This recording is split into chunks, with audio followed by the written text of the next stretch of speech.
Good morning. Thank you for joining us here today. My name is Stephanie Shark. I'm an Assistant Special Agent in charge in FBI Portland. I am joined today by Assistant United States Attorney Nathan Levarchek, Klamath Falls Police Captain Rob Reynolds, and John Casalino, Assistant Attorney General for the Oregon Department of Justice.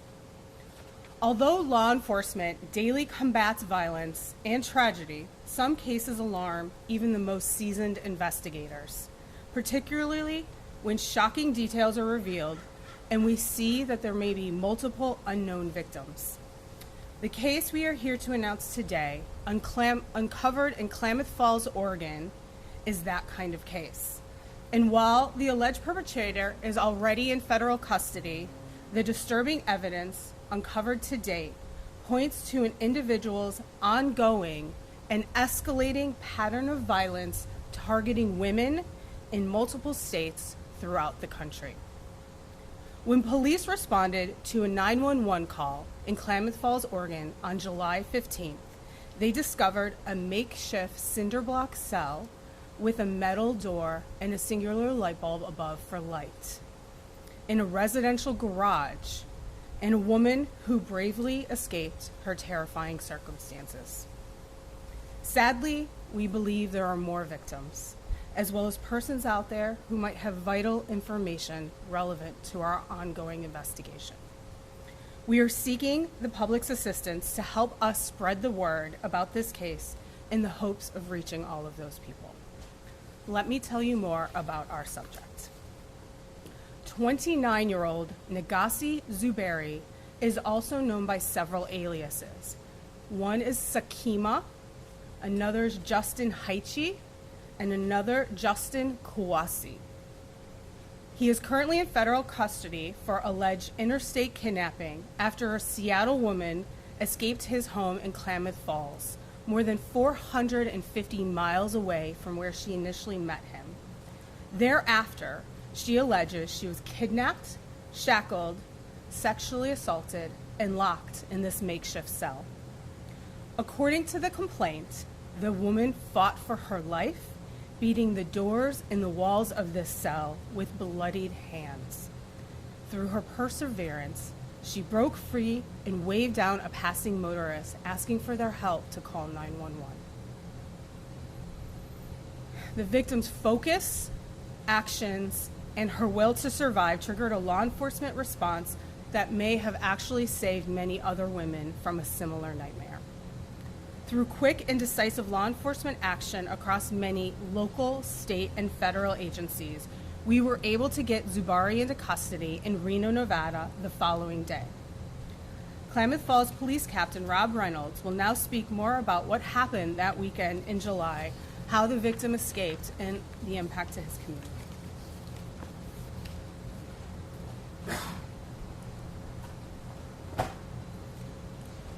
Good morning. Again, my name is Captain Rob Reynolds. I'm with the Klamath Falls Police Department. On the day in question, our investigators had made contact with the victim, and what happened was we learned that she was from Seattle, Washington, and that she had been abducted up there. The suspect had transported her down to Klamath Falls, Oregon, which is probably about a 7-hour drive from Seattle, give or take. And during that time, she was also sexually assaulted. Also during that time, she was taken to a residence in Klamath Falls, Oregon, where there was a makeshift cell, if you will, and he had actually locked her in there for a couple hours at least until she realized that she needed to get out of that residence because her life was in danger.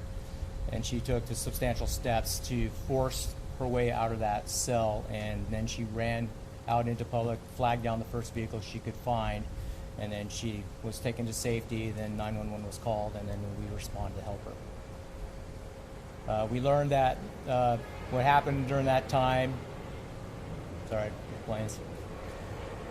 that time, the officers learned that she had gone through quite a great ordeal. There's potential of additional victims out there. We're asking today for people to come forward that might have had contact with Mr. Zuberi during contact. Obviously not just in our jurisdiction, but from all over the country, wherever he lived previously. We do know that it's an active investigation. We can't say too much, but what we like to say is that the victim, if she didn't do what she did, we wouldn't be here today, and Mrs. Zubairi would not be in custody. So I want to personally thank her for her bravery of what she did to get through that ordeal and get to where she needed to be today.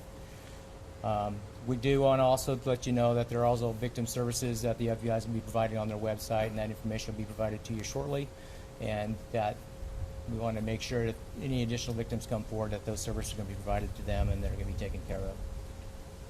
And with that. Thank you, Captain.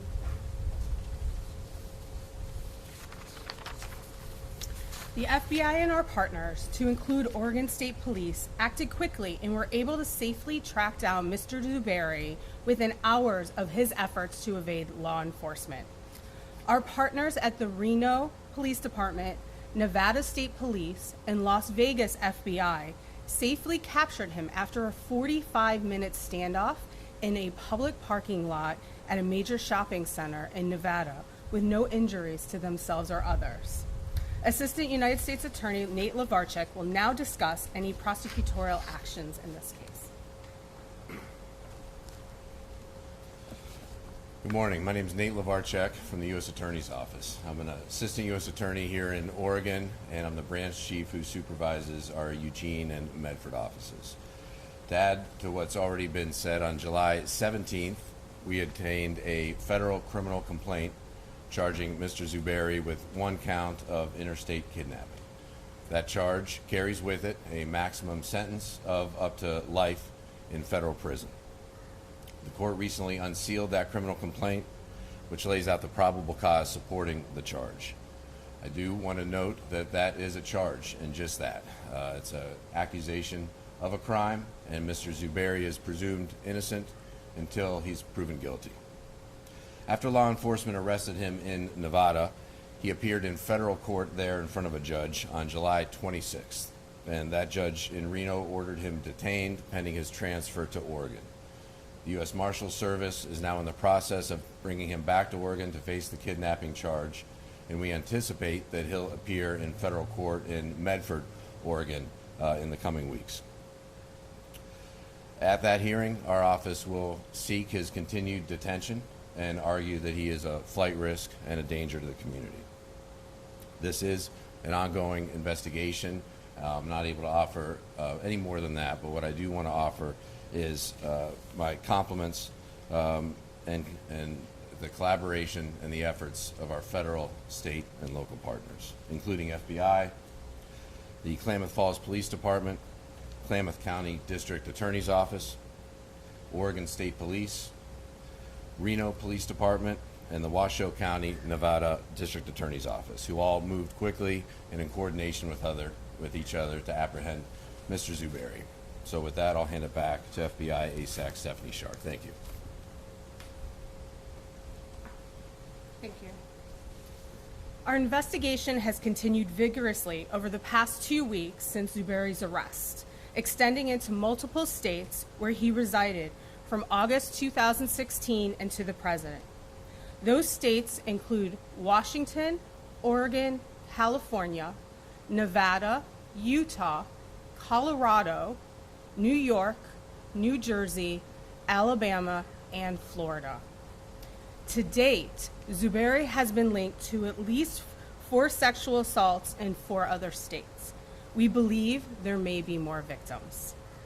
Victims may know Zubairi by the name Sakima, and it is believed he may have used several different methods to gain control of his victims, to include drugging their drinks and impersonating a law enforcement officer. Today, the FBI has launched a Seeking Victims website to help us identify potential victims. If you believe you or someone you know has been a victim of or has any information about Zubairi, please visit the website fbi.gov/Sakima victims or call 1-800-CALL-FBI. At this time, I would like to turn it over to my colleague from the Oregon Attorney General's office for a few comments. Good morning, everyone. My name is John Casalino, and I'm Assistant Attorney General with the Oregon Department of Justice. Currently, the Klamath County District Attorney's Office is being managed by Attorney General Ellen Rosenblum, and I am managing it on her behalf. I'm thankful for the swift action of our federal partners. I'm also thankful for the directed and precise action of law enforcement in Klamath County. And it's our hope in this press conference today that you can help us identify additional victims who may have suffered similar fates to the victim in the federal case. Thank you.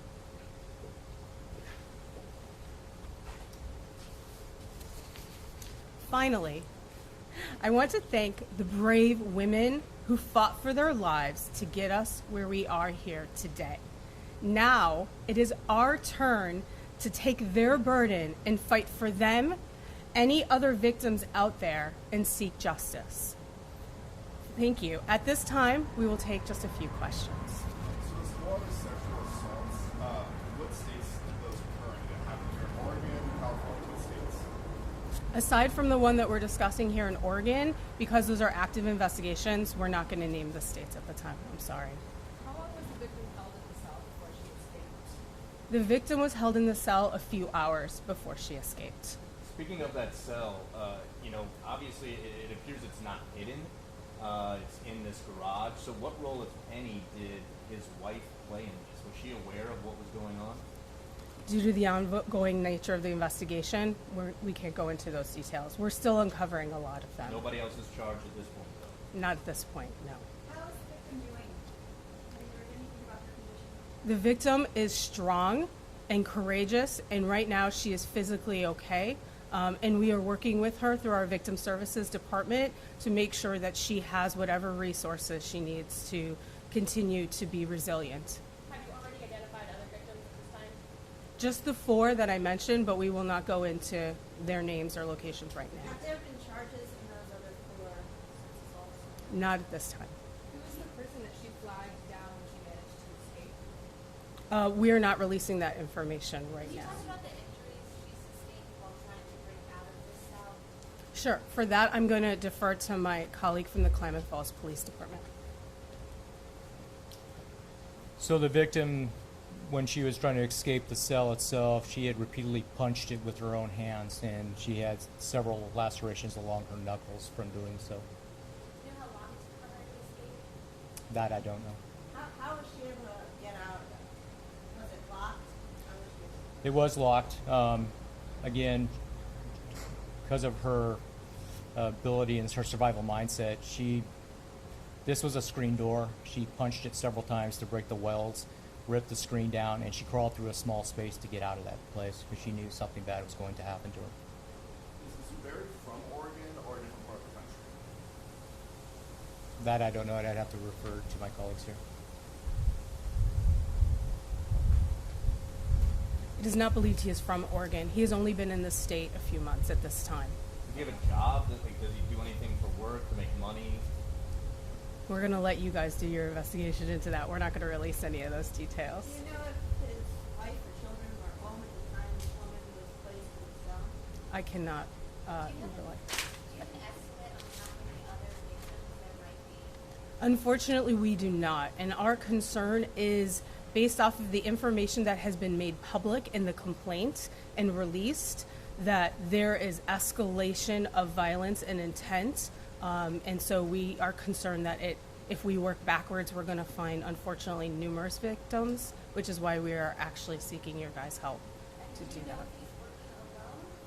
We do not know.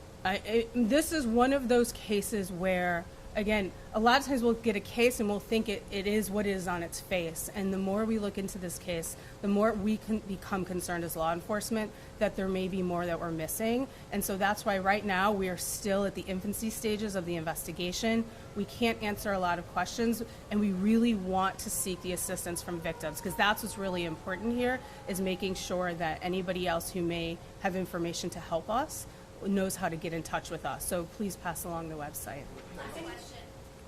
Any indication that this suspect is tied to the other 2 women that were found dead in the Portland area that have not been Oh, at this time, there is absolutely no information to indicate any links between these matters. Where will he be tried? You mentioned Medford Court. I mean, at this time, his charges will be in Medford, but we'll have to see where this investigation goes. We're still in the very early stages, and we appreciate all of you guys taking time out of your day to come here and help us with this. Thank you so much.